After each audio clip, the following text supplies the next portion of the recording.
असा जो आरोपी आहे त्या आरोपीला खऱ्या अर्थाने मी यापूर्वी देखील म्हणालेलो आहे, जिवंत राहण्याचा अधिकार नाही, त्याला फासावर लटकवलं पाहिजे आणि तशाच प्रकारची मागणी कोर्टाकडे आपले पोलीस करणार आहेत। त्याप्रमाणे SITची नेमणूक झालेली आहे।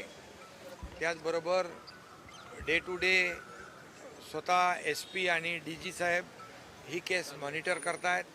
मुख्यमंत्री महोदय सातत्याने यावर त्यांचंही लक्ष आहे आणि या केसमध्ये अगदी प्रत्येक पुरावा गोळा करून फुल प्रूफ अशी केस ही जी आहे कोर्टासमोर चार्जशीट 2 आठवड्याच्या आतमध्ये सबमिट करण्याचा देखील प्रयत्न पोलीस करतायत।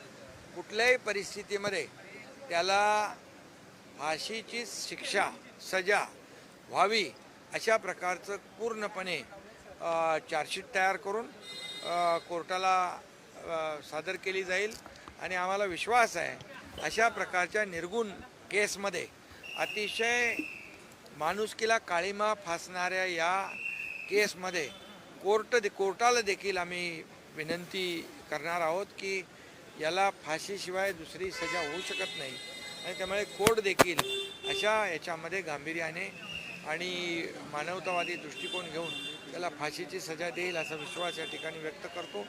त्याचबरोबर आज कॅबिनेटमध्ये जे अशा प्रकारचे आरोपी जे आहेत, हॅबिच्युअल आहेत, अनेक वेळा ज्यांनी गुन्हा केलेला अशा प्रकारचा, त्यांना पॅरोलवर सुटल्यानंतर पुन्हा अशा आरोपींकडून अशा प्रकारचे अत्याचाराचे, बलात्काराचे, हत्येचे घटना झालेल्या आहेत, प्रकार झालेले आहेत।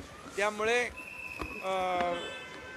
उच्च न्यायालयामध्ये देखील अशा प्रकारचे जे वारंवार बलात्काराचे, अत्याचाराचे, खुनाचे आरोपी जे आहेत त्यांना पॅरोलवर ते सुटता कामा नयेत, पॅरोलवर त्यांना सोडू नये अशा प्रकारची विनंती देखील राज्य सरकारच्या माध्यमातून कोर्टाला केली।